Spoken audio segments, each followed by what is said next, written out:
Então, vou pedir para Cidinha estar orando aí por nós. Amém. Glória a Deus, louvado e exaltado seja o teu nome, Senhor.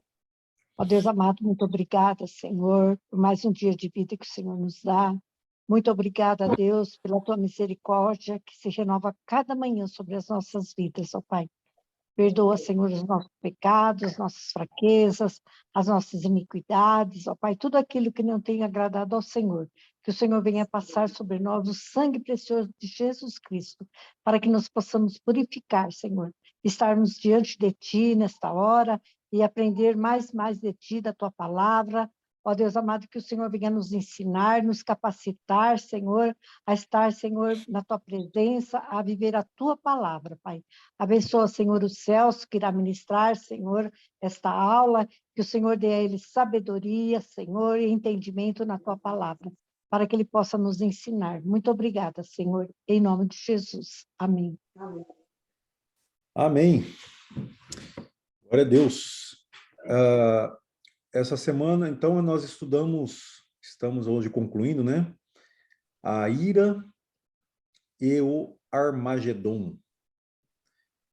A ira e o Armagedon, né? Sabe que tem muita gente que tem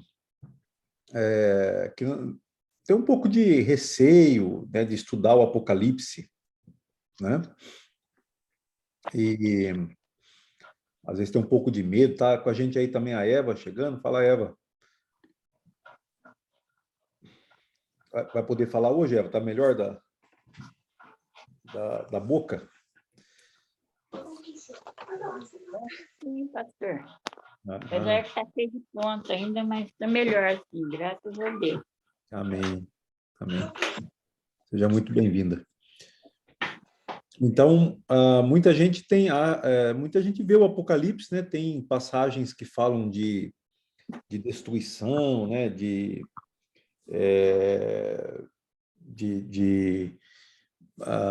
mortes, né? De castigo.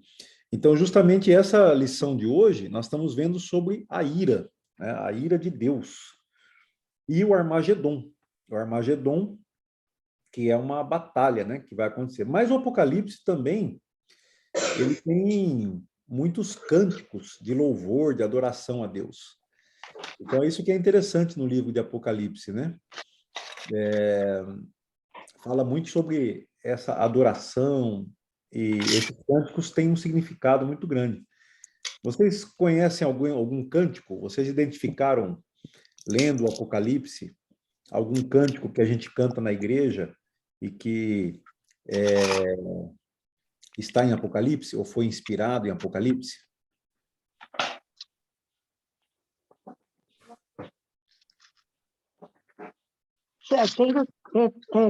Tem uma música aqui que canta, né? A salvação e a glória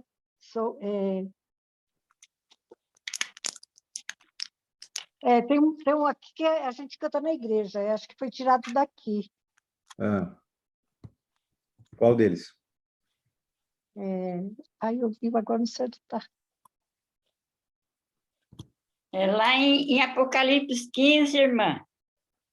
No 15? É porque eu vi, mas não lembro onde que eu vi. Uhum. Tem alguém aqui que é do Ministério de Louvor? Pastor, é aquele um que fala, grandes são as tuas obras. É um deles. Sim, esse é verdade. Está em Apocalipse 15, né? Eu não lembrei de nenhum lá da igreja. Apesar que todos falam alguma coisa. Mas eu lembrei de um que a gente gosta muito aqui em casa, que é Sete Trombetas, da Lauriette. E Apocalipse 4, de Isaías Saad. Apocalipse 4? Uhum. Você lembra um trecho do cântico? Aline, vem aqui um pouquinho. Aí eu gosto muito dele, mas na hora assim que eu vou lembrar, na mesma hora eu não consigo. Tem cânticos também ao que está assentado no trono e ao Sim. Cordeiro, seja o louvor, a honra, a glória, a sabedoria, as riquezas, riqueza para todos sempre, né? Então tem vários cânticos, né? Que tem um cântico que canta sobre a igreja de Filadélfia, né? A fidelidade da igreja de Filadélfia. Então, o Apocalipse tem bastante coisa, né? Tem bastante cânticos que expressam, né, no louvor, porque é um livro de adoração, é um livro de cânticos.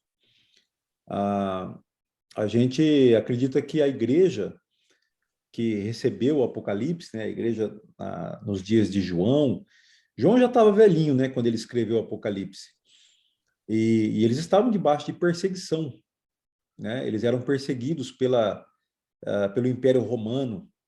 A Roma, na última década do primeiro século, nos anos 90, Roma teve um imperador que foi um dos mais perseguidores da igreja, né? Domiciano. Ele foi pior do que Nero, né? Nero já estava perseguindo os cristãos. O Nero é dos anos 60.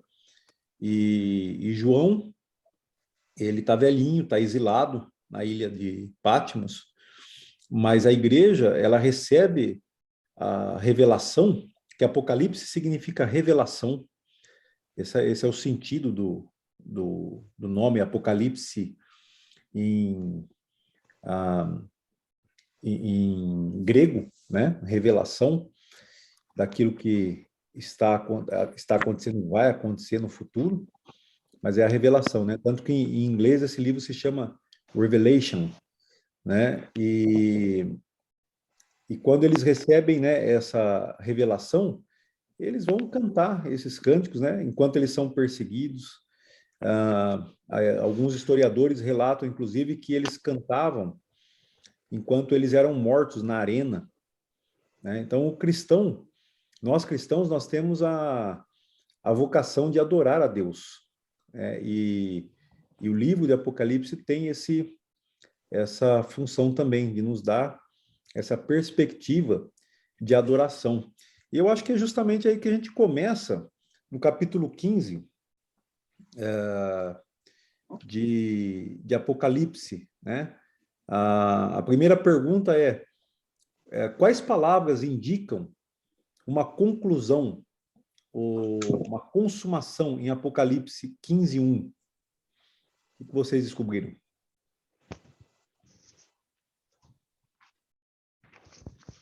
Eu pus aqui, será consumado a cólera de Deus. Uhum. A cólera, né? Cólera. Uhum. Que A também ira, né? a É ira. ira. Uhum. Quais as palavras, né, pastor? Uhum.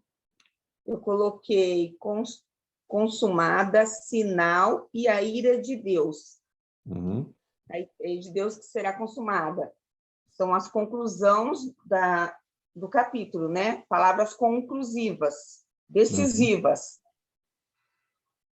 Eu Sim. coloquei essa, não sei se está certo, mas Você eu li colocou várias vezes. sim, o sinal, né? O terrível sinal. Sim. Uhum. Então, Apocalipse 15, né, ele começa anunciando essa conclusão da ira de Deus, né, sobre aqueles que vão receber a ira de Deus, né? É isso que nós vamos estudar um pouco aqui nesse texto, né? E o que significa, né, a ira de Deus. Mas o anjo já anunciou, né? Ele, olha, observei no céu um outro grande e terrível sinal, que foi o quê? 7 anjos empunhando os últimos flagelos, pois com estes se completa o juízo severo de Deus sobre a terra. Eu estou lendo na versão King James atualizada. Se completa o juízo severo. Então, aqui é uma outra palavra, inclusive, para ira, né? Quando ele fala assim, o juízo, né? Dependendo da versão que a gente usa. Se consumou, então, a cólera de Deus. Nesse texto é interessante esse texto aqui da King James, juízo severo de Deus sobre a terra. E aí, então, a partir de agora, esse anúncio, né, dos anjos empunhando os últimos flagelos. Também aqui tem a palavra, ele usa a palavra últimos, né? Dos 7 últimos flagelos. Lembrem-se que 7 é um número que é recorrente em Apocalipse, né? Nós vimos quantas vezes tem o número 7, e ele tem um simbolismo muito grande. E com esses 7 flagelos, a ira de Deus vai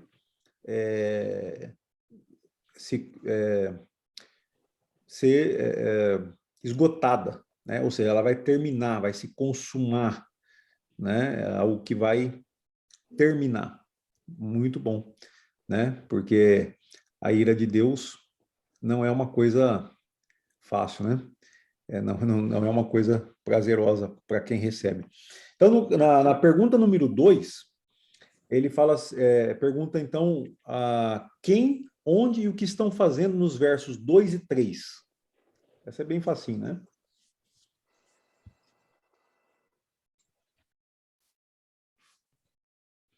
Descobriram aí? Aí eu fiz assim, os adoradores da besta estarão fazendo um mar de vidro e tendo harpas de Deus, cânticos de Moisés e cânticos do Cordeiro. Vai ter um mar de vidro, né? Uhum. E ali vai ter os adoradores da besta. Não. Não é os adoradores da besta. Presta atenção Não? no texto. Pastor, Sim. pastor, Sim, Os Eva. que venceram a besta. eu coloquei assim, que era Moisés, né? Eu ganhei uma Bíblia de estudo da minha amiga Maria Eunice, e ali tem que fala para meditar, fala que esse cântico foi Moisés que nos louvava ao junto ao mar, agradecendo pela libertação. Uhum. Muito bom. Muito bom. Porque Apocalipse, Venceram a ele repete. besta. O Apocalipse repete alguns textos do Antigo Testamento, né? Ele é interessante.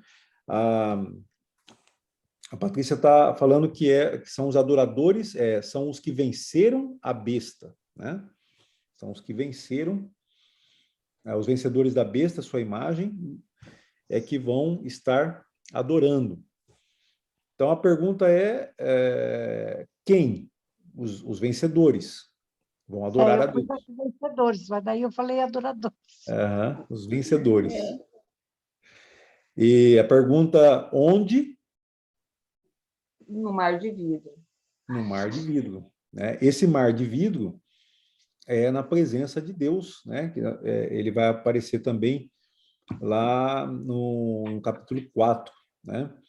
Então, diante do trono, né? Eles se achavam em pé no mar de vidro, tendo harpas de Deus. Muito bem. E o que eles estavam fazendo? Vocês já falaram, né? Cantando, entoando cânticos, né? E aí eles cantam esse cântico de grandes são as tuas obras, grandes são as tuas obras,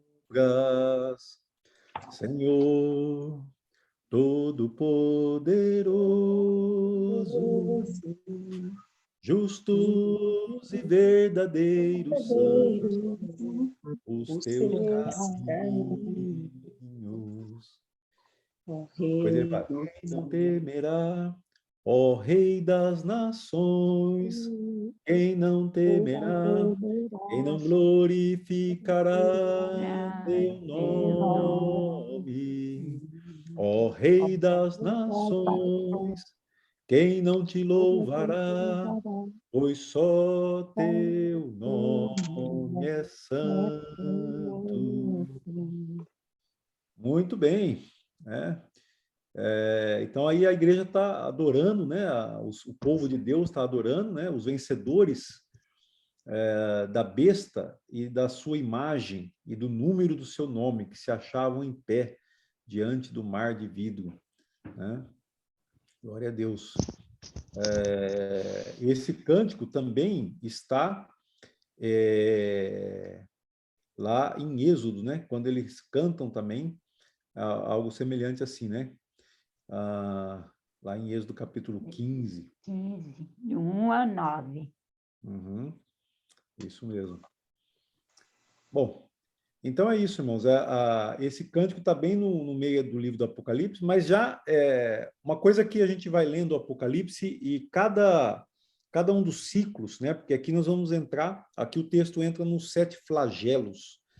Ele está sempre focando cada vez mais o final, cada vez mais a volta de Jesus como um relâmpago. A gente sempre tem que lembrar, nós vimos numa das primeiras lições, a volta de Jesus será como um relâmpago que sai do Oriente e se mostra no Ocidente. E é uma volta, então, visível. A volta de Jesus é visível. E, como nós vimos também na semana passada, o arrebatamento é visível, né?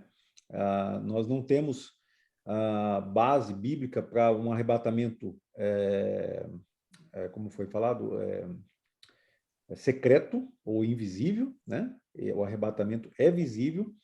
E aqui, então, nós temos esses últimos, esses 7 flagelos que estão mais voltados para o final, onde vai terminar, então, esse período de ira, né, sobre a terra. Bom, aí a gente vai para a primeira pergunta de aplicação. Aos poucos, o santuário que está nos céus é preparado para o seu propósito. Aí, focalizando versos 5 a 8 do capítulo 15, né? Leia os versos 16, capítulo 16, versos 12 a 16, e responda: o que você deve fazer agora? E aí tem alguns outros textos, Gênesis, 2 Coríntios e Apocalipse 19, para dar uma orientação sobre qual a resposta dessa pergunta, né? Então, o que você deve fazer agora? O que vocês acharam aí dessa pergunta?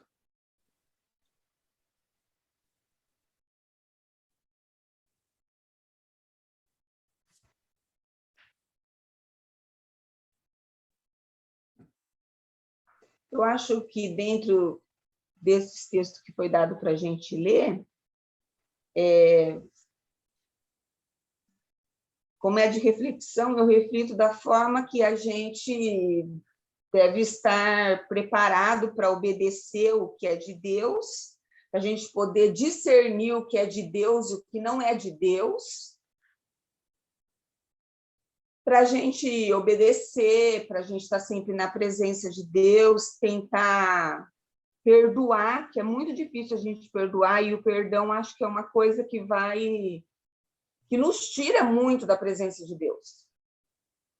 Então, dentro desses textos, de tudo que foi falado, dos profetas, dos homens que iam vir, que iam profetizar, eu acredito que é isso, que a gente tem que estar preparado para a gente poder enfrentar tudo isso e saber que o nosso destino é chegar ao trono de Deus, é chegar aos pés dele no dia do juízo. Eu penso assim. Uhum. Agora, tem uma figura de linguagem, vamos assim dizer, que é usada em todos esses textos. Você chegou a identificar? Alguém chegou a identificar o que... Porque isso que a Patrícia acabou de dizer é expresso numa figura de linguagem, e aí nós vamos vamos poder relacionar com outros textos da Bíblia.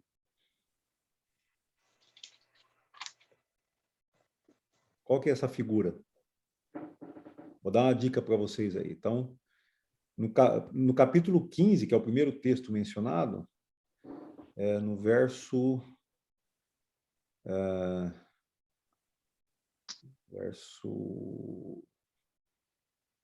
no verso 6. Começa aí. Aí depois ele vai usando outros textos que dizem a mesma coisa, usando essa figura.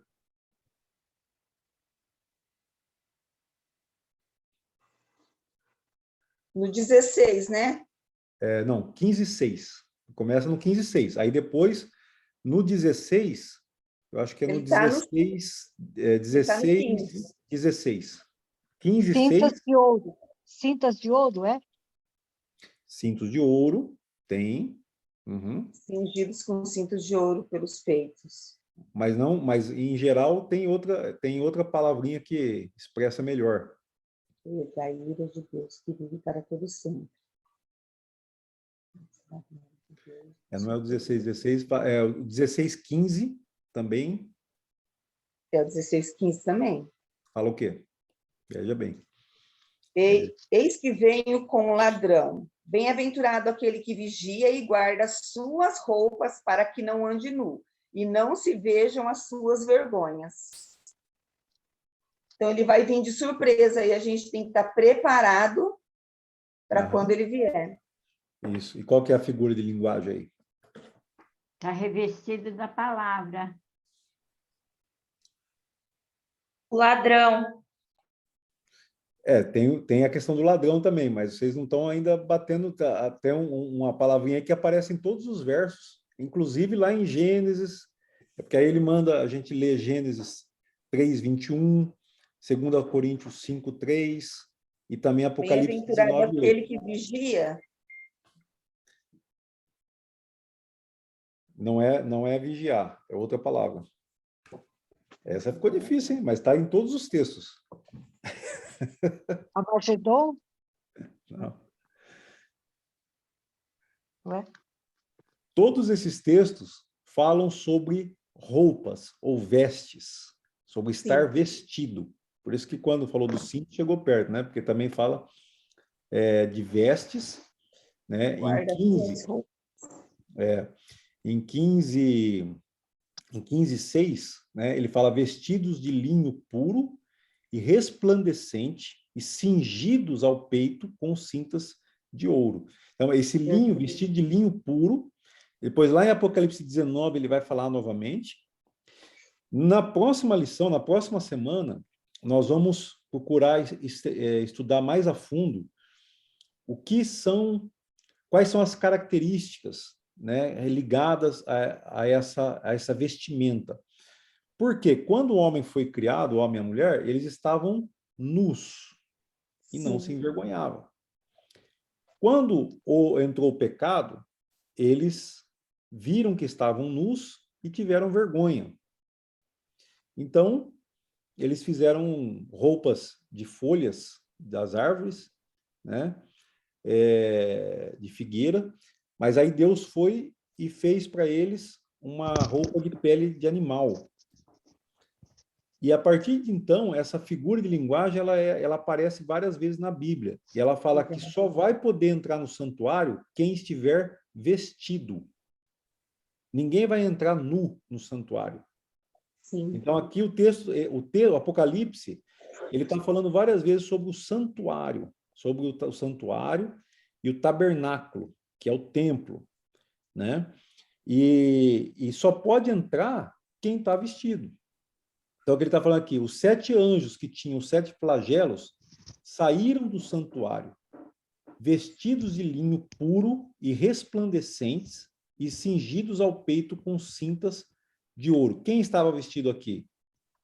Os anjos. Agora, no capítulo 16, no verso 15, eis que venho sem demora, eis que vem como ladrão, bem-aventurado que vigia e guarda as suas vestes. Aqui ele já não está falando dos anjos, está falando daqueles que aguardam a vinda de Jesus, para que não ande nu e não se veja a sua vergonha. Então, a vestimenta, ela é uma representação, um símbolo da redenção, do perdão dos nossos pecados.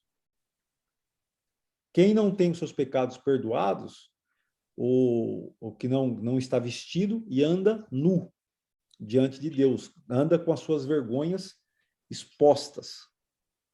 Olha que interessante, né? Depois, lá em 19 o quê?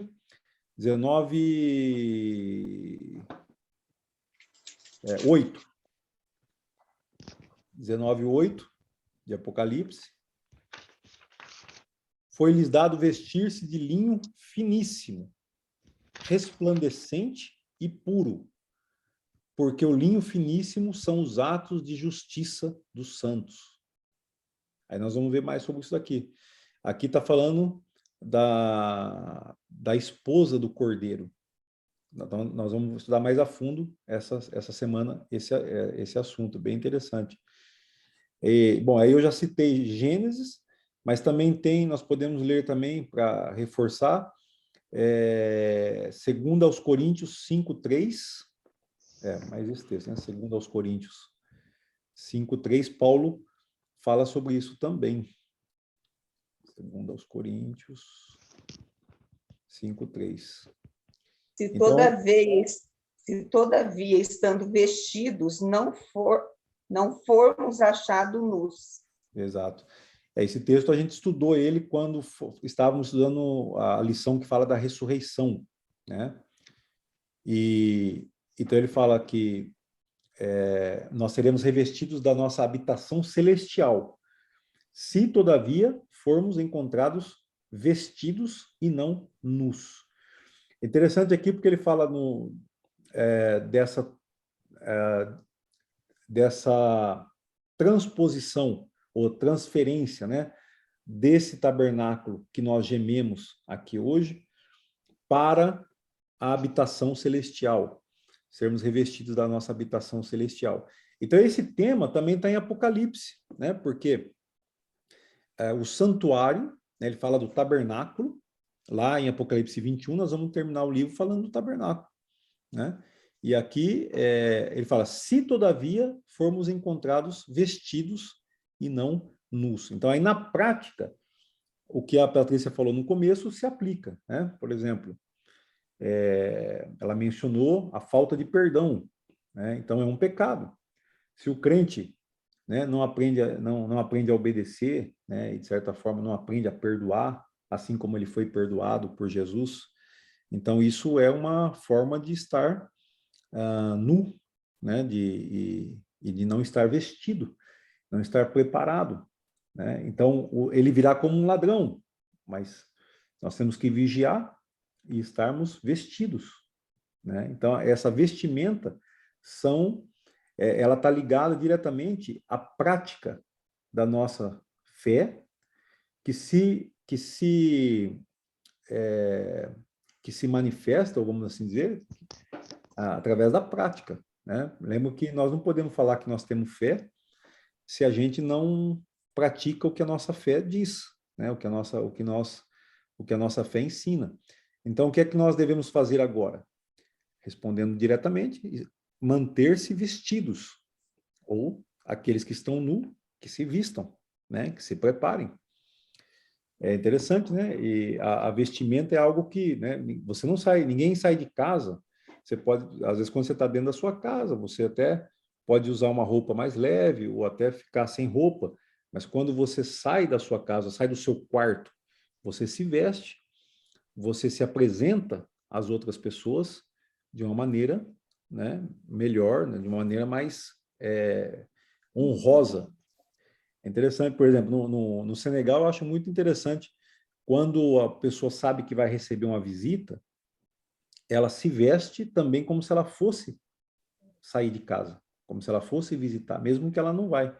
Eu sei que a pessoa vai me visitar. Então, a pessoa se veste, né, adequadamente em honra àquele visitante, né?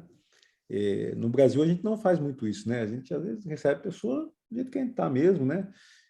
Uma outra cultura, mas a vestimenta tem essa qualidade, né? Tem alguma dúvida? Vocês ficaram com dúvida sobre isso ou querem acrescentar alguma coisa, comentar?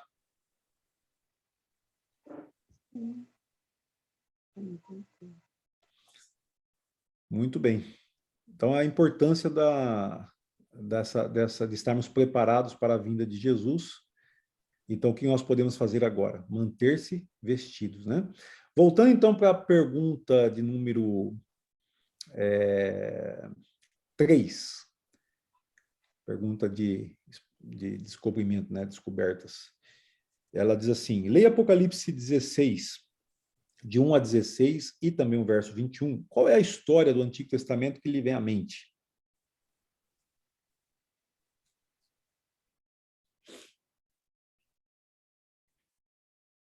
As pragas do Egito. As pragas do Egito, muito bem. Né? A história de Moisés. Porque esses flagelos que são mencionados aí, os anjos que vão... O Apocalipse, o capítulo 15, ele é bem curtinho, não sei se vocês perceberam, né? Ele é curto. Vocês sabem que originalmente a Bíblia não tem capítulos e versículos, né? Isso não faz parte do original.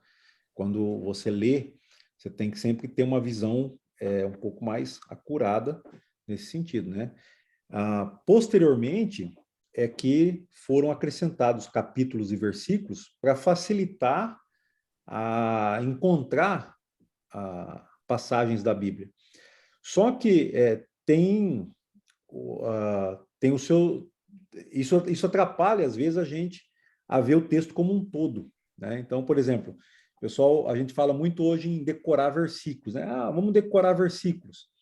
Só que se você decora um versículo, muitas vezes você pode depois não lembrar ou não saber simplesmente qual é o contexto daquele versículo. Então, isso é um perigo, porque a gente pode citar versículos sem levar em consideração o contexto dele. Então, frases isoladas, né? Frases... hoje, mais do que nunca, as pessoas estão aprendendo, né? Que é o que o pessoal fala hoje, existe um linguajar na internet dos fake news, que eles chamam de recorte, né?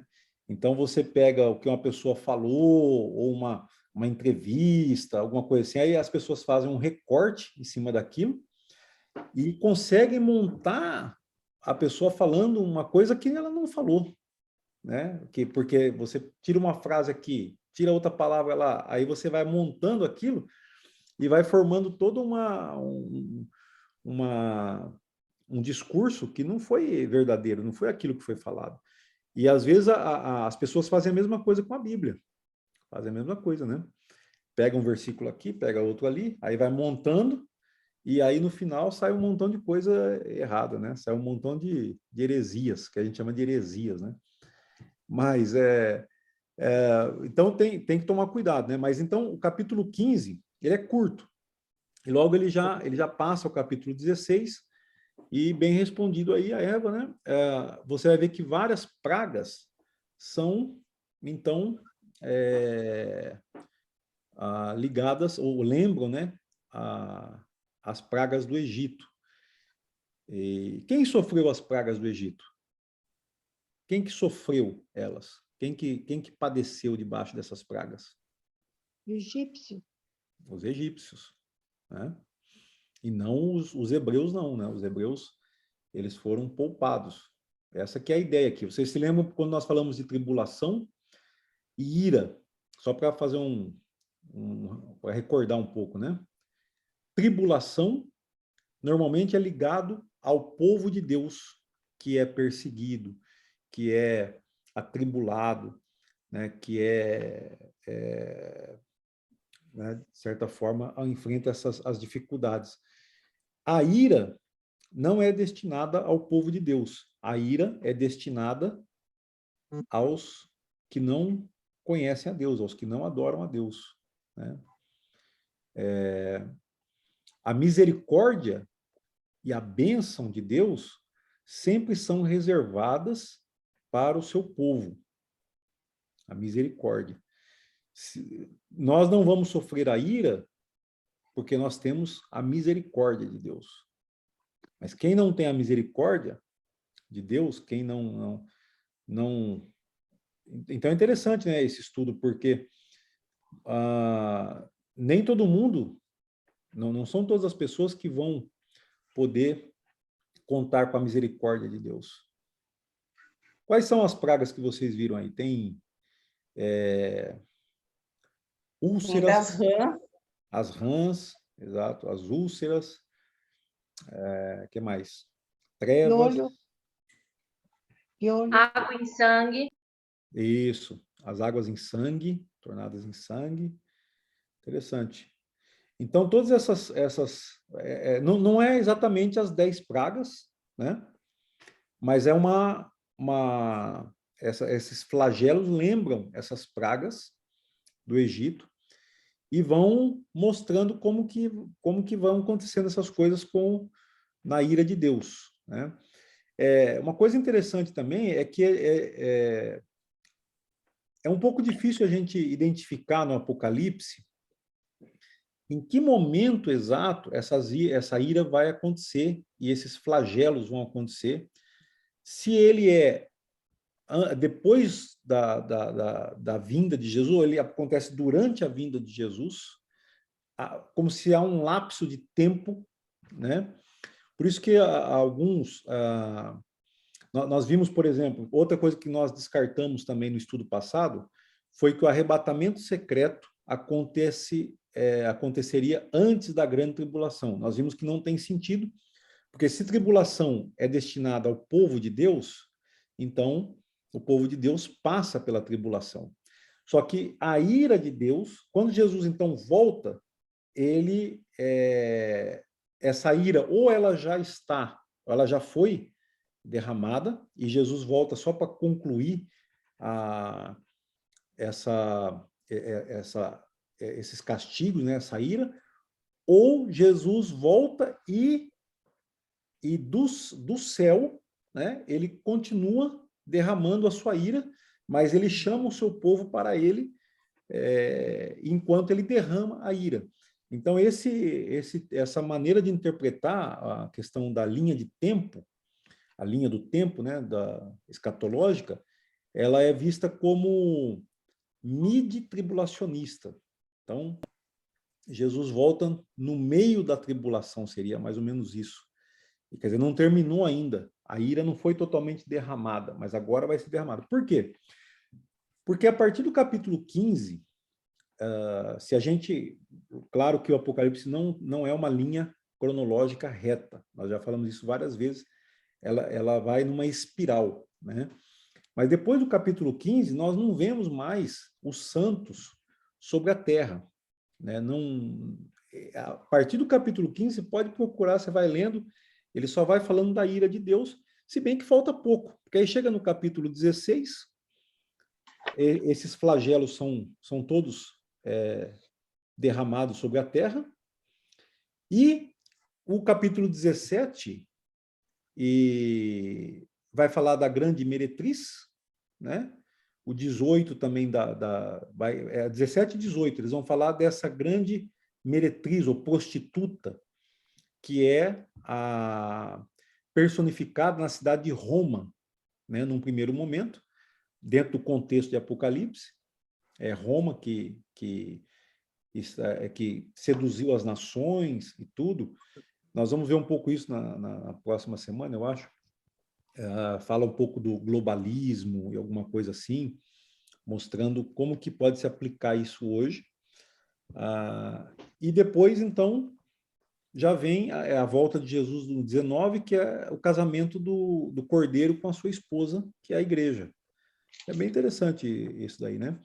Mas, então, no capítulo 16 tem todos esses flagelos aí.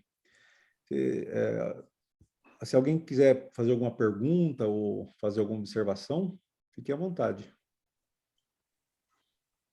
O Ricardo está meio quieto hoje aí, mas está acompanhando firme ali. Sabe o que aconteceu, pastor? É. É que eu fui estudar a lição passada, eu me enganei, estudei a lição 11. Quando eu percebi, já era tarde. Então, hoje eu estou Ok. só acompanhando, só, e meu pai também. Tá joia. Bom, Que bom, mas estudou a semana passada e não perdeu, né? Então tá bom. Mas o bom é que esse estudo ele está ficando, nós estamos deixando ele aí ele está no YouTube, né? A gente gravou todos os vídeos e então você pode voltar e ver, né? Depois a gente pode até fazer uma apostila. Eu tenho até falado com alguns irmãos para a gente escrever um livro depois, porque tem muita coisa que a gente não dá tempo de escrever e explicar, porque o estudo é extenso, né? Então são muitos detalhes, né? Depois a gente pode aprofundar mais cada uma das lições e fazer um livro, né? Dá para fazer um livro, publicar um livro sobre isso, dos nossos estudos, né? Mas que tá joia. Então, por isso que vocês estão mais quietinhos hoje aí, né? Eu queria saber o que ele fala sobre Armagedon. Ah, ok. Vai lá. Eu já acho que é a próxima pergunta, né? Quer ver? A pergunta vai estar. Fizemos agora 3, né? Então, a 4.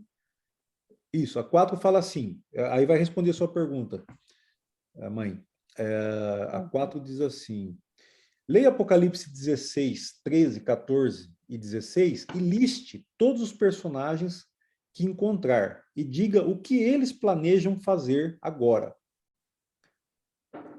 Então vamos lá. Quais são os personagens que estão nos versos 13, 14 e 16? Eu escrevi o espírito imundo, semelhante a rã. Sim, mas aí ele saiu da boca de quem? Espírito de demônios para a peleja do grande dia de Deus, o Todo-Poderoso. Mas o personagem não são os espíritos que saem. Saiu da boca de quem esses espíritos, Eu Falso listei, profeta.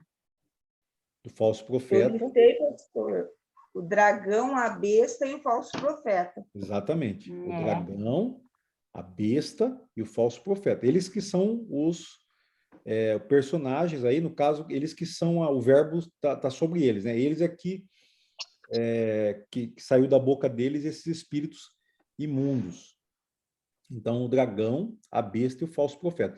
Essa é a trindade satânica, que alguns chamam de trindade satânica, que o dragão é o diabo, né, Satanás, a besta é o anticristo, né, e o falso profeta é o falso profeta que tem a influência religiosa no mundo, né? Então também tem, vocês se lembram que tem o espírito do anticristo, que João fala na sua primeira epístola, mas a ação maligna, a ação diabólica contra os homens, ou para enganar a humanidade, está nessa trindade satânica, né? Que ela já opera no mundo hoje, mas vai operar também nesse tempo. Então, é o verso 13, depois o 14, fala que... aí tem a pergunta, o que eles estão fazendo agora? O que eles vão fazer? Então, eles estão recebendo os flagelos da ira de Deus sobre eles, né? Sobre a humanidade e sobre esses seres aí espirituais. O que eles então resolvem fazer? Verso 14, o que eles fazem lá?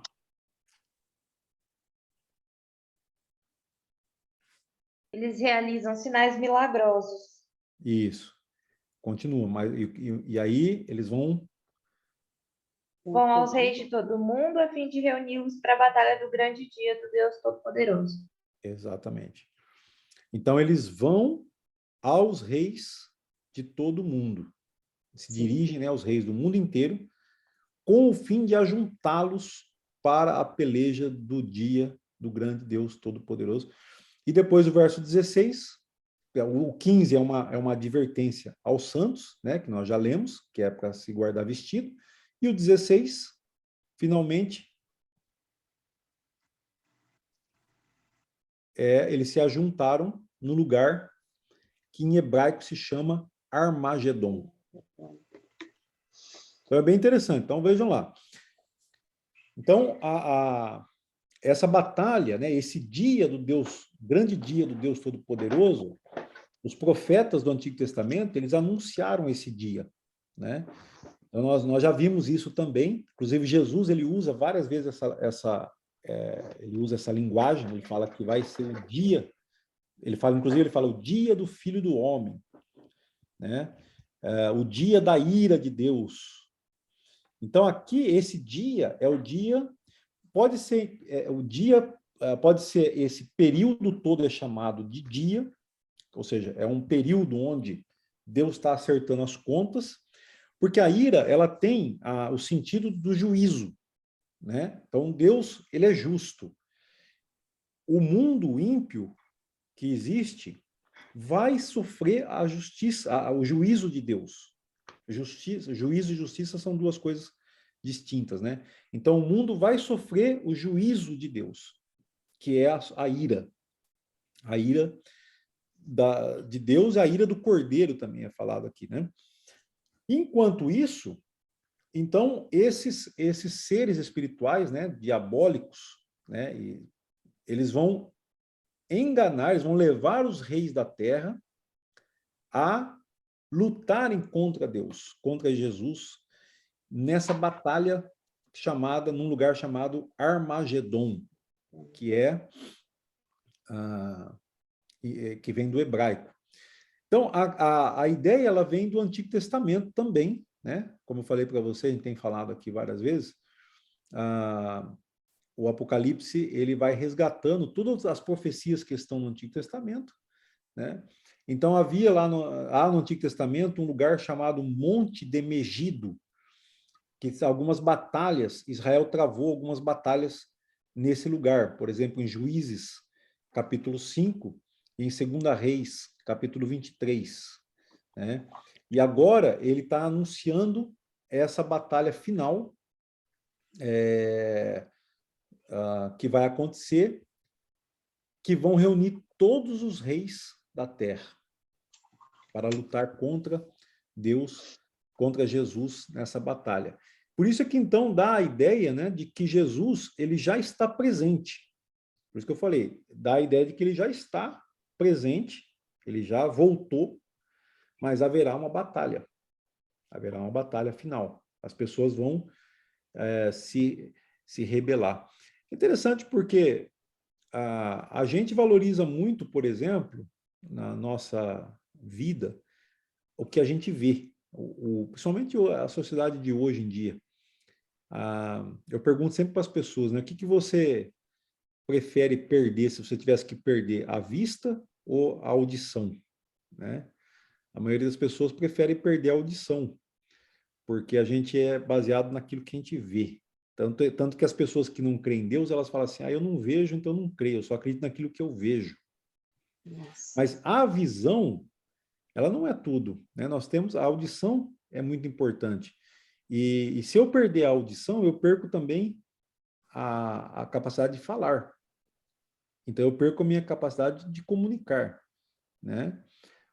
Agora, todos os sentidos são importantes. Mas aí a pessoa acha, a gente acha assim, que se as pessoas verem Deus, ou verem, porque nem todo mundo verá a Deus, só os limpos de coração. Jesus falou, bem-aventurado os limpos de coração, porque eles verão a Deus. E ver a Deus é como uma recompensa, né? Uma felicidade. Bem-aventurado, porque verão a Deus. O Moisés, por exemplo, ele quis ver Deus. Mas Deus falou, mas você não pode... Quem consegue ver a Deus e continuar vivo? Né? Essa que é a questão. E depois João fala, ninguém jamais viu a Deus, mas o Filho unigênito nos revelou a Deus. Então, nós pudemos tocar nele, nós vimos com os nossos próprios olhos. Quando João escreve a primeira epístola, ele fala, nós vimos, nós tocamos. Então, ele fala do testemunho, né? Bom, então, quer dizer que Jesus pode estar ali presente nesse texto, ele já está no céu, visível, o santuário de Deus é visível, os santos arrebatados ao encontro do Senhor nos ares, visível, E mesmo assim, os reis da terra vão, então, agora eles falam, agora nós vamos, então, vamos chamar nossos exércitos, nossos tanques, nossos aviões, nossos mísseis, nossos foguetes, e nós vamos atacar esse pessoal que vem tirar o nosso espaço aqui, ou vem, né, e tal. Então, essa é a última batalha, a batalha do Armagedon. Então, aqui a linguagem é figurativa, né? Não quer dizer que existe um lugar. Alguns vão interpretar que sim, existe. Tem um lugar chamado Vale do Megido, lá em Israel, né? Quem vai em Israel vai ver esse lugar lá e tal. Mas aqui todos os reis da terra, todos os exércitos vão se preparar para essa batalha, né? E aí vem o sétimo flagelo. Se a gente dentro do texto é interessante, porque aí vem o sétimo flagelo e acaba com tudo, né? Ele fala, se você ler do verso, capítulo 16, versos 17 em diante, né, fala que feito está, né, o sétimo flagelo, relâmpagos, vozes, trovões, como nunca houve, e a grande cidade se dividiu em 3 partes, e caíram as cidades das nações, e lembrou-se Deus da grande Babilônia para dar-lhe o cálice do vinho do furor da sua ira. Quer dizer, é uma batalha insana, é uma guerra insana, né? Como se houvesse alguma chance, né, desses exércitos lutar contra Deus, né? A Babilônia. Quem é a Babilônia diante de Deus? Quem é Nabucodonosor? Né? Tanto é que, para prender o dragão, o Satanás, não precisa nem Jesus pessoalmente, ele manda um anjo. Lá no capítulo 20, fala que vai um anjo e acorrenta Satanás e prende ele. Então, a figura, outra figura, serão destruídos com o sopro da sua boca. Então, o que Deus precisa para destruir os seus inimigos? O sopro da sua boca, né? Então, Deus lembrou-se da Babilônia para dar-lhe o furor, o cálice do vinho. Aqui a Babilônia, irmãos, lembrando novamente, a gente estudou o Antigo Testamento, tem o Império da Babilônia. Aqui ele está falando especificamente de Roma, porque o contexto do Apocalipse é Roma. Roma é a Babilônia, né? Isso está lá no final do capítulo, acho que o 18, né? Você vai ver lá que a Babilônia é a grande cidade. Só confirmando aqui. Ou é capítulo 17? Acho que é 17, no finalzinho. Exatamente. O capítulo 17, 18 fala assim: a mulher que viste é a grande cidade que domina sobre os reis da terra. Então, a Babilônia era uma cidade, né? Aqui, a cidade que domina sobre os reis da terra, Apocalipse 17, 18, é Roma. Aí, quem é Roma hoje? Então, quando a gente pensa no poder político, econômico, né, militar, que está sobre o mundo, ou poder religioso também, porque há muitos poderes religiosos que se disputam. Então, o mundo hoje é o que a gente chama de geopolítica, né? Então, você tem poderes políticos, né? Nós estamos aí vendo, por exemplo, de novo, né, a Rússia querendo invadir a Ucrânia, e aí os ocidentais, né, estão pensando se vão fazer alguma coisa ou se não vão. A China já falou que a Rússia tem razão. Então, você tem os poderes políticos de Rússia e China, né? Você tem o poder religioso, que hoje grande parte do mundo está sob o poder islâmico, eles têm um poder religioso muito forte no mundo, e você tem o poder econômico, que está no que chama de Ocidente, né? Que é a Europa e a América do Norte, né? Eles têm um poder econômico, o dinheiro tá ali, né? São os grandes ricos, são os grandes bancos, as grandes empresas, né? África e América Latina só tem o poder da oração. Mas e a China tem uma igreja, né, pujante, crescente, né? Mas são os poderes que estão aí no mundo hoje, né? E esses poderes aí, eles estão sempre se voltando contra Deus, né? Esse é o sentido. Então a gente pega o contexto de Apocalipse e traz para os nossos dias de hoje, vendo as coisas por aí, no nosso entender, né? Bom, não sei se eu fugi um pouco aqui das perguntas, mas então a pergunta 4 foi respondida, né? Então, o que eles planejam fazer agora? A luta, né? A guerra do Armagedon. Agora, vamos para a segunda pergunta de reflexão e aplicação. Leia Romanos 5, 6 a 9. Como você pode saber que não sofrerá a ira de Deus? E se você quiser mais textos, né? Tem lá Isaías 51 e Mateus 26, 39. A figura que fala da ira de Deus, que nós acabamos de ler um texto aqui, que eu vou chamar a atenção para vocês, que quando ele fala assim, capítulo 16, versículo 19 de Apocalipse, Deus lembrou-se da grande Babilônia para dar-lhe o cálice do vinho do furor da sua ira. Então, é um cálice de vinho, né? Esse vinho é um vinho amargo, que é o furor da ira de Deus. Eu acho que seria mais um copo de vinagre, né? Porque é amargo, né? Então, essa figura de linguagem sobre a pessoa tomar um cálice de vinho amargo. Porque sabe que vinagre é vinho, né? Vinagre e vinho é quase a mesma coisa, né? É o vinho azedo. É por isso que eu estou fazendo esse jogo de palavras, né? Porque tem vinho que é saboroso, né? Pode ser apreciado. Mas o vinho amargo da ira de Deus, quem é que vai tomar? Aqui nesse texto, é a Babilônia. Eles vão tomar. Sim. Então a pergunta é: como você sabe que você não vai tomar desse cálice? Como você não vai sofrer a ira de Deus?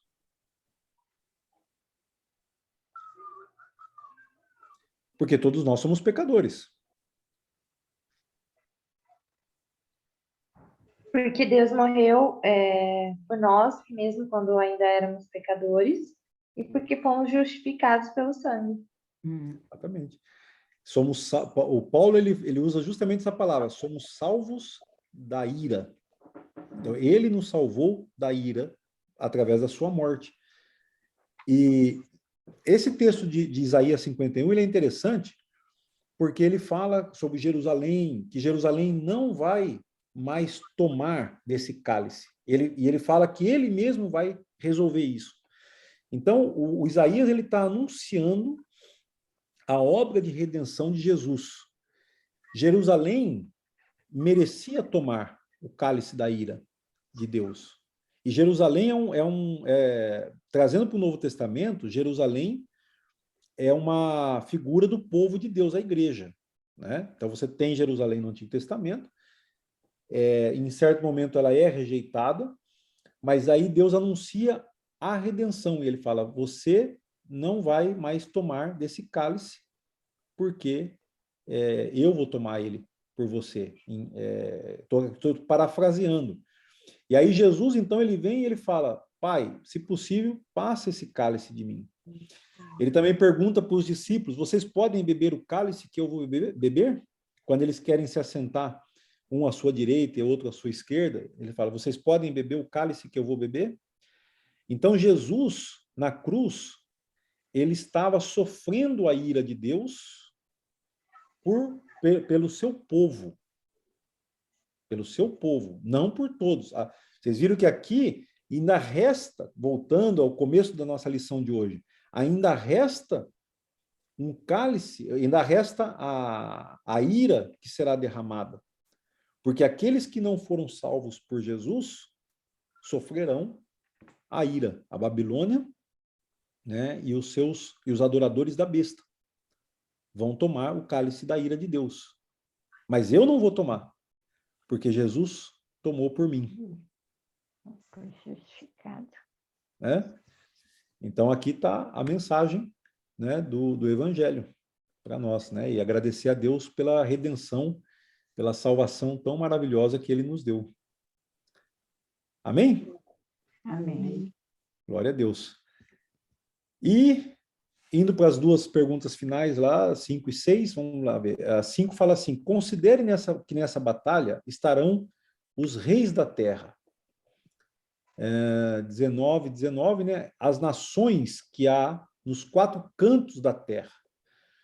Aí tem uma pergunta interessante aqui, né? Você acha que o Brasil estará entre elas?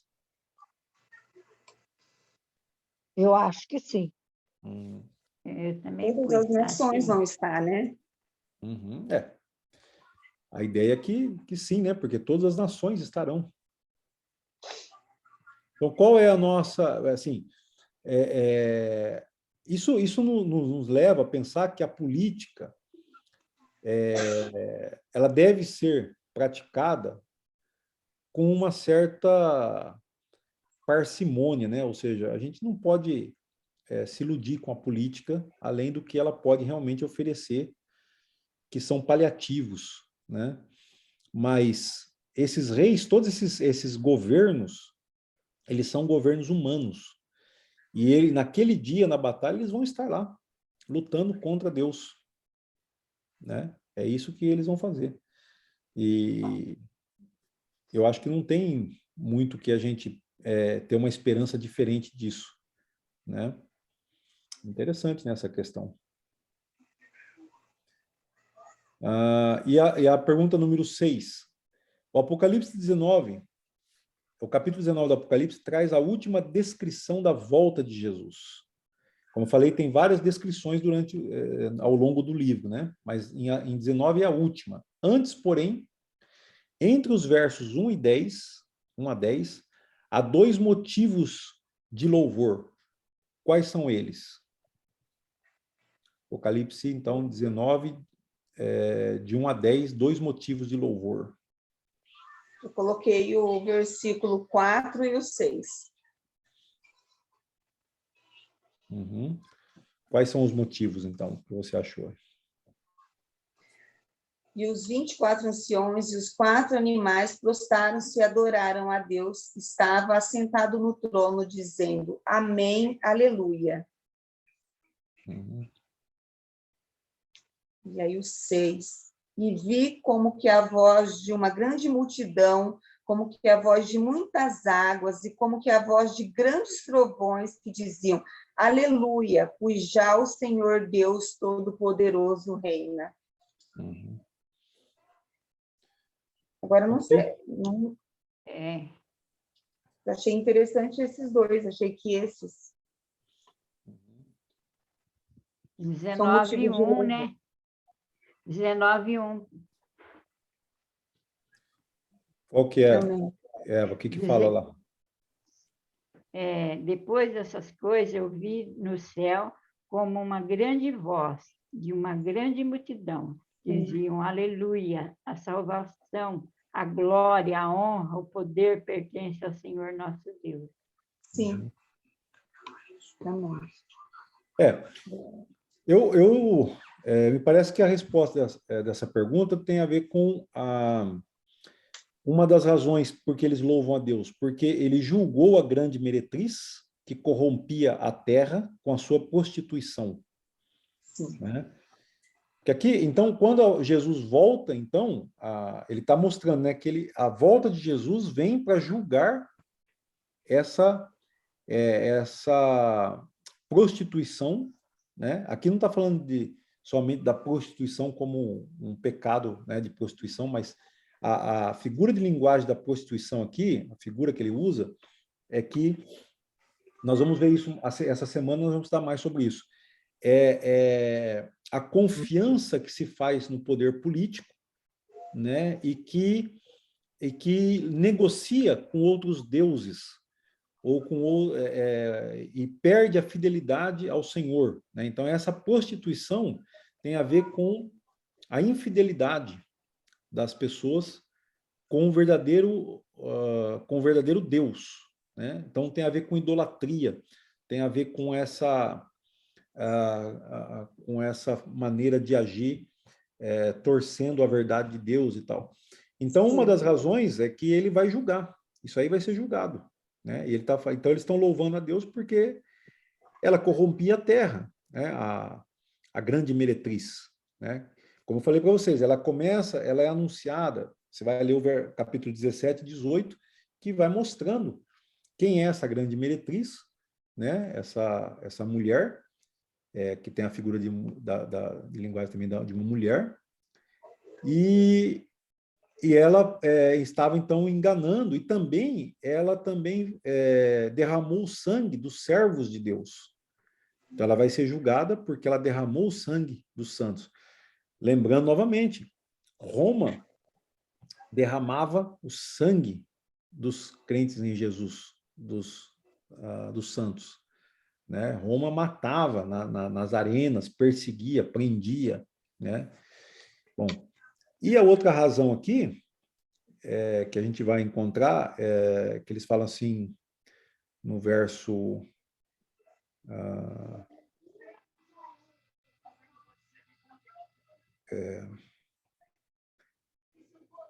Alegrei-me, exultemos, demos glória, porque são chegadas as bodas do Cordeiro, verso 7, cuja esposa a si mesmo já se ataviou. Então, são duas coisas.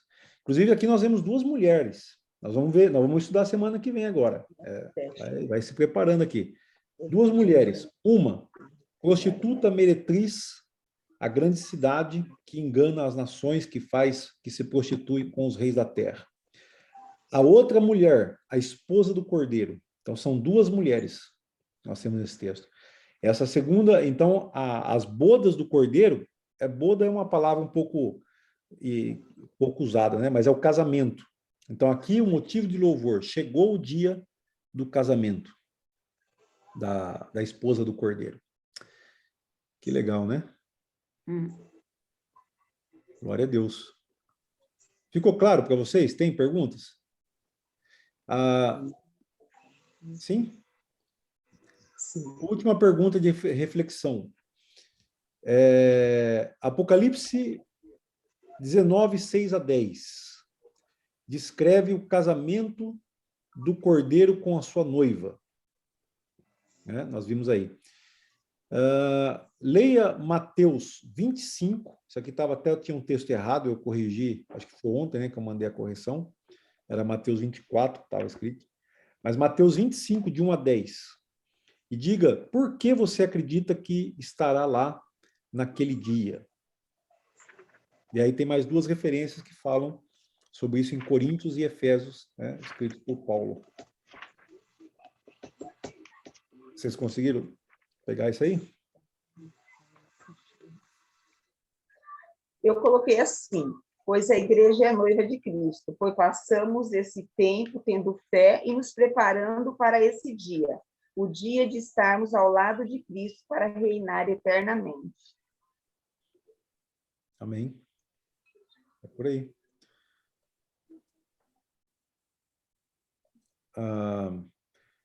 Mateus 25 fala é a parábola das 10 virgens. Né? Então, lembrando que 5 virgens não tinham óleo, azeite suficiente para esperar o noivo. Né?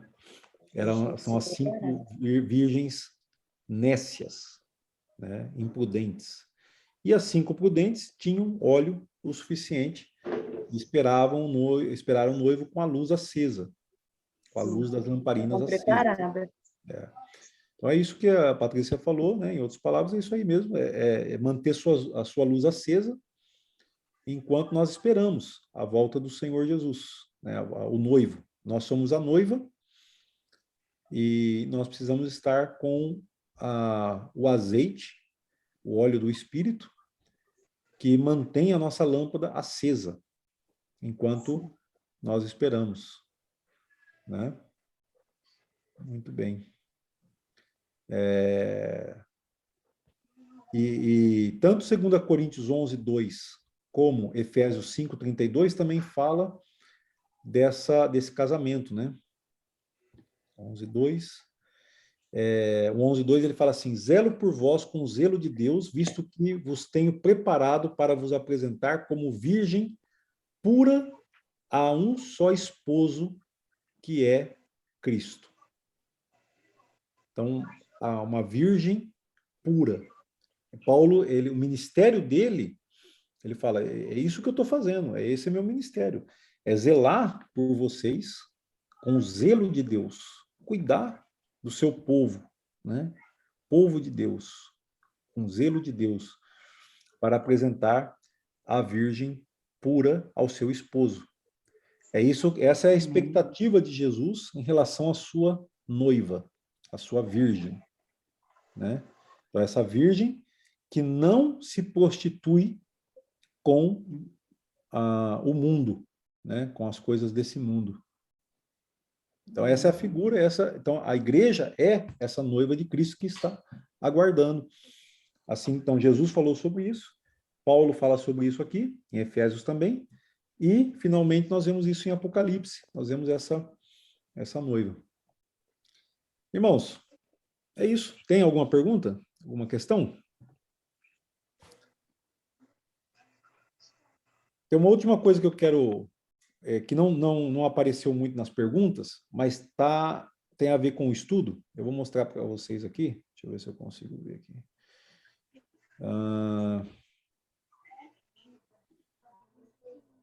Quando o Armagedon, que tem umas coisas interessantes,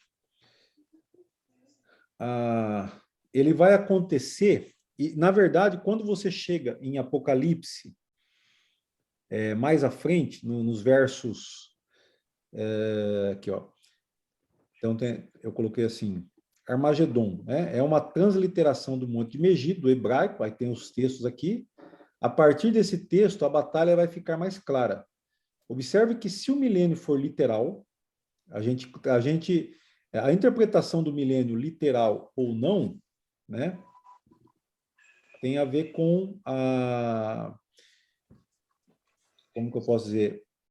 É uma interpretação possível, né, que ele seja literal, a gente respeita essa interpretação, mas também a gente respeita que ele não fosse, que ele não seja.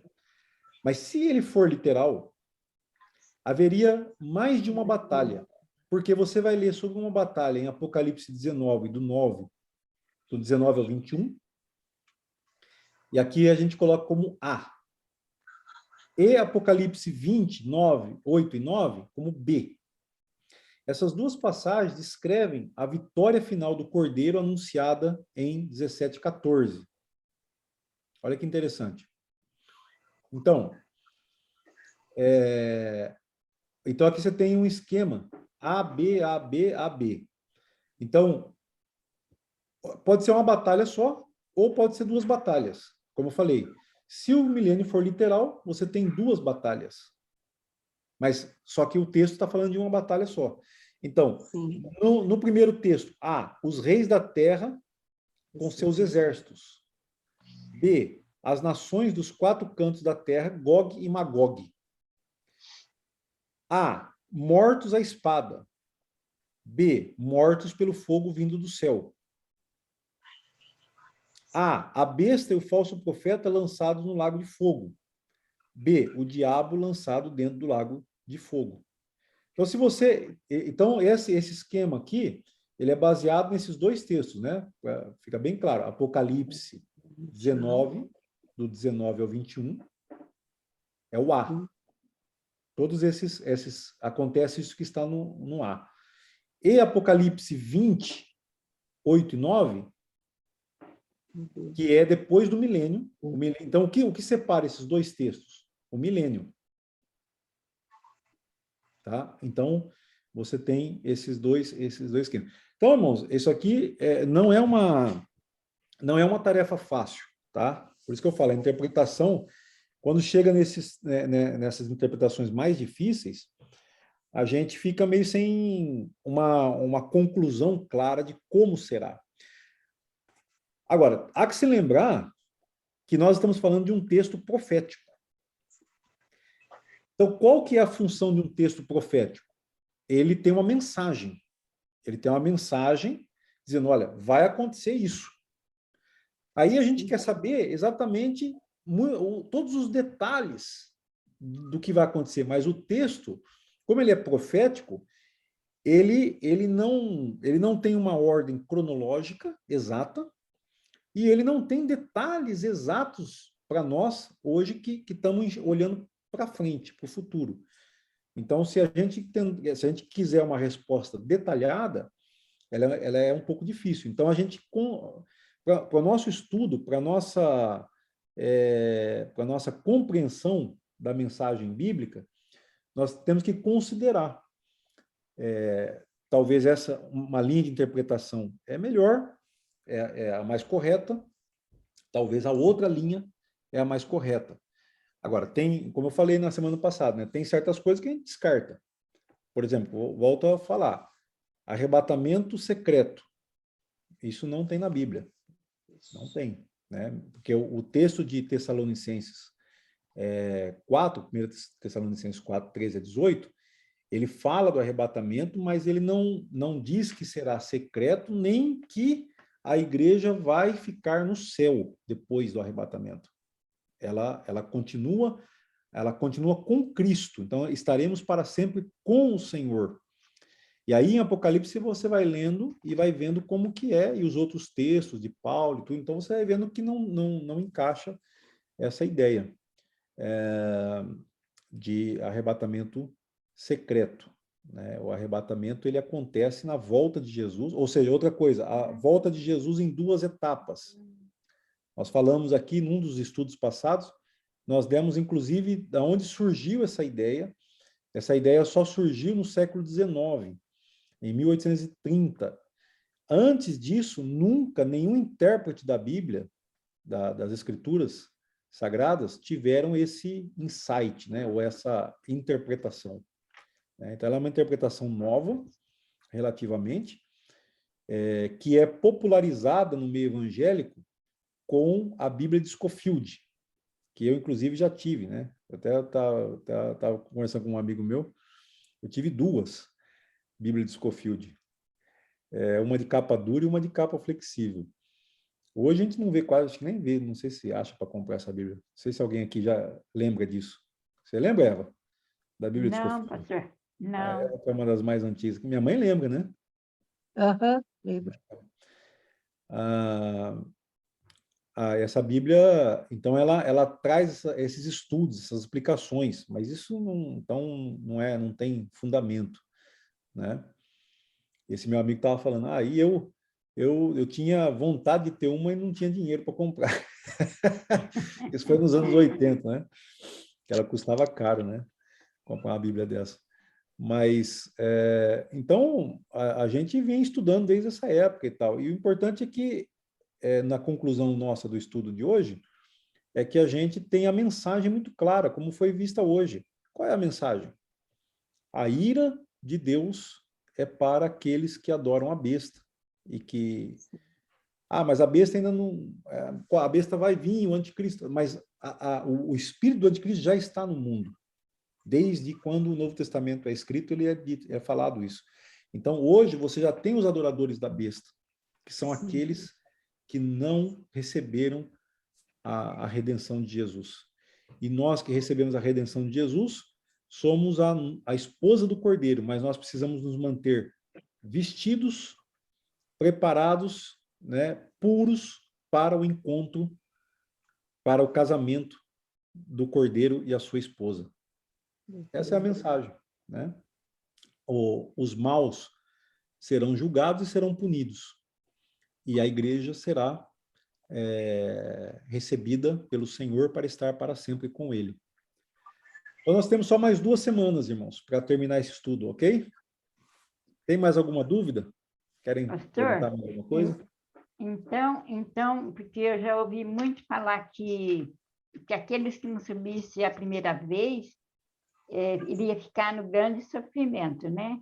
E depois aí ia ser difícil conseguir subir a segunda vez. Então, isso não vai haver, pelo que eu Não tem base entendi. bíblica, Eva. É uma forma uma interpretação que nós não vemos em lugar nenhum, né? Que haverá 2 arrebatamentos ou 2 salvação, ou as pessoas vão se salvar na grande tribulação depois que o Espírito Santo foi embora. Então, são interpretações que não têm sustentação. Existem versículos, as pessoas, tem esse versículo, tem esse, ela vai montando, né? As pessoas vão montando, mas... Então, como eu falei, algumas interpretações a gente considera, por exemplo, o milênio literal. Isso sim, pode ser considerado. Eu tenho lido teólogos muito sérios, estudiosos, que sustentam que o milênio é literal. Nós vamos ver mais alguns textos ainda para frente que vai mostrar isso. Mas essa ideia da vinda de Jesus em 2 etapas, né, uma para a igreja e outra para Israel, nós vemos que não tem muita sustentação. Outra coisa que se fala também, por exemplo, aqui nós perguntamos do Brasil, né? A pergunta também poderia ser feita, nós perguntamos se o Brasil estará no Armagedon, lutando contra Deus e contra o Cordeiro. Pode ser colocada a pergunta também, e Israel? Israel é uma nação. Qual será o lado que Israel vai lutar? Entendeu? E aí onde nós também vamos... Então, tem algumas linhas de interpretações sérias que levam em consideração que Israel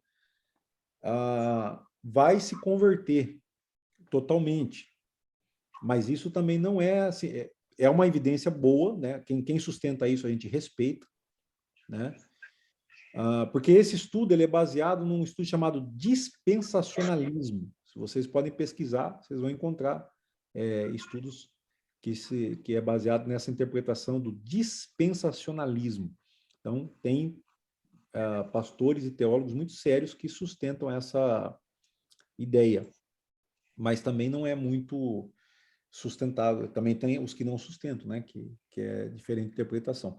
Então, Israel é o povo de Deus no Antigo Testamento, a igreja é o povo de Deus no Novo Testamento. Mas o povo de Deus é um só. Ou seja, Israel é o povo de Deus, a igreja, e dos dois ele fez um. Nós vimos lá em Efésios capítulo 2. Dos 2 povos, ou seja, judeus e não judeus, crentes em Jesus. Quem é o verdadeiro judeu? Paulo fala lá, capítulo 2 de Romanos, são os crentes em Jesus. São os verdadeiros, é o verdadeiro Israel de Deus. Então, nesse sentido, o Israel que existe hoje, ele é uma nação como outra qualquer. Entende? Eu ouvi falar essa semana, não lembro aonde, que Israel ele vai adorar a besta, porque ele vai achar que a besta, o anticristo, é o Messias. Então, mas essa é a função do anticristo, é enganar as pessoas. E vai enganar os brasileiros e vai enganar os israelitas. Entende? Então, quem só não vai ser enganado, quem está em Cristo. Quem adorar a besta, nós vimos o que vai acontecer. Então, você tem 2 grupos. Você tem os vencedores, que não adoram a besta, e você tem os que adoram a besta. E os que adoram a besta vão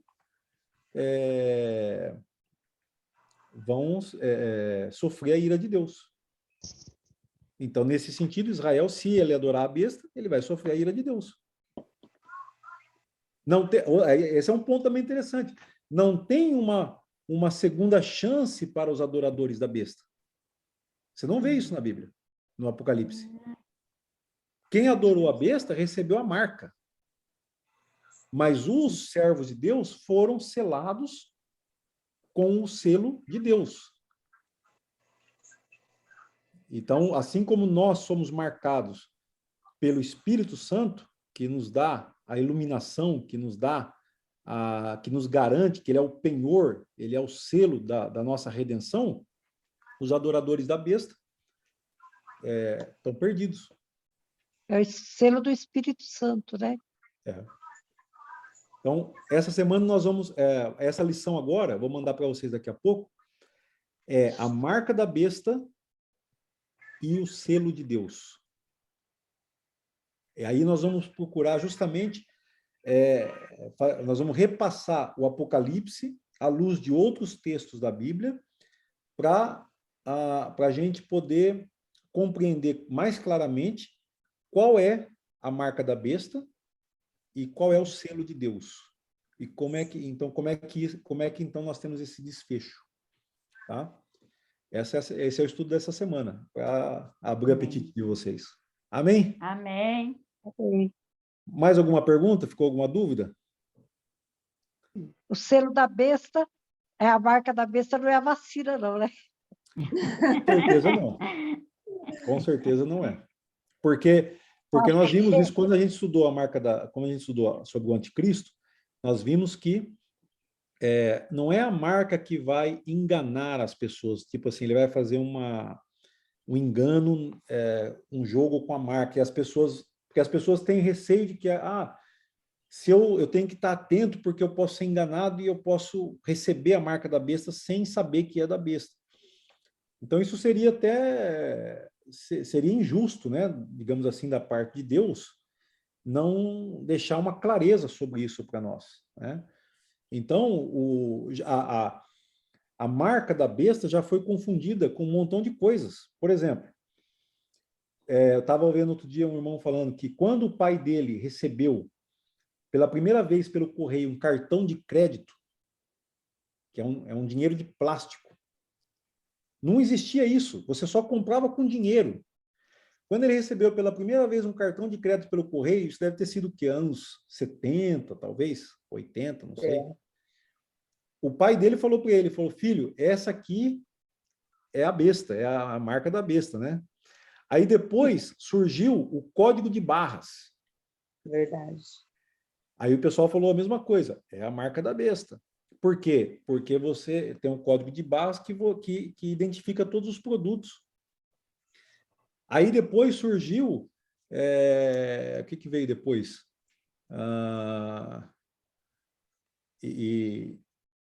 Então, toda vez que surge alguma coisa assim nova na tecnologia, né, então Agora o pessoal Pix, né? identifica como... Agora o Pix. Tem o Pix, né? Então, já foi falado também que o Pix é do anticristo, né? E aí tem a questão da vacina, porque a vacina é um controle. Agora, é claro que a gente pode concordar com o seguinte, a besta, o anticristo, ele vai exercer um poder político, econômico, e cada vez mais. Então, o que nós temos no mundo hoje? A gente falou, acho que a semana passada, a semana que vem nós vamos falar, essa semana. A globalização é algo que cada vez mais engloba as nações todas. Esses textos que nós lemos hoje falam sobre essas nações todas se juntando, né? E de certa forma, isso é um sinal, né? De certa forma, é um sinal de que nós nunca vivemos no mundo dessa forma. Nem no Império Romano não havia uma globalização tão grande como existe hoje. Mas nós temos que, então, entender claramente. Então, a próxima lição vai ser sobre isso, tá bom? Então, já tomei bastante tempo de vocês. Vamos orar, né? Agradecer a Deus. Ricardo, você pode orar para a gente? Você que foi o que menos falou hoje. Amém. Senhor, nós te louvamos, Senhor, nós te agradecemos, ó Deus, por este dia. Nós te agradecemos, ó Deus, por essa oportunidade, ó Deus, de estarmos aqui reunidos, ó Deus, estudando a tua palavra, Senhor. Tua palavra que é verdadeira, tua palavra que não volta vazia. Amém. Senhor, venha nos capacitar, Senhor, nos direcionar, Senhor, e colocar cada vez mais, Senhor, o desejo de estudar a tua palavra, Senhor. Que a tua palavra é lâmpada para os nossos pés, Senhor. Senhor, eu te louvo, te agradeço pela vida de cada um que participou, Senhor, em especial, Senhor, a vida do pastor Celso, que se dispôs, meu Deus, a nos ensinar, Senhor, a tua palavra, Senhor. Nos dê, Senhor, um domingo abençoado, Senhor. Amém. Em nome do teu Filho amado, Jesus Cristo, é o que eu oro. Amém. Amém. Bem, obrigado, irmãos, pela participação de cada um de vocês. Amém. E quando tiverem dúvidas durante a semana, querem participar, podem pausar o grupo para discutir algum assunto ou colocarem alguma questão, alguma dúvida, algum comentário, tá bom? Deus Amém. abençoe vocês. Paz do Amém. Senhor. Amém. Paz do Forte Senhor. abraço. Ah, Tchau.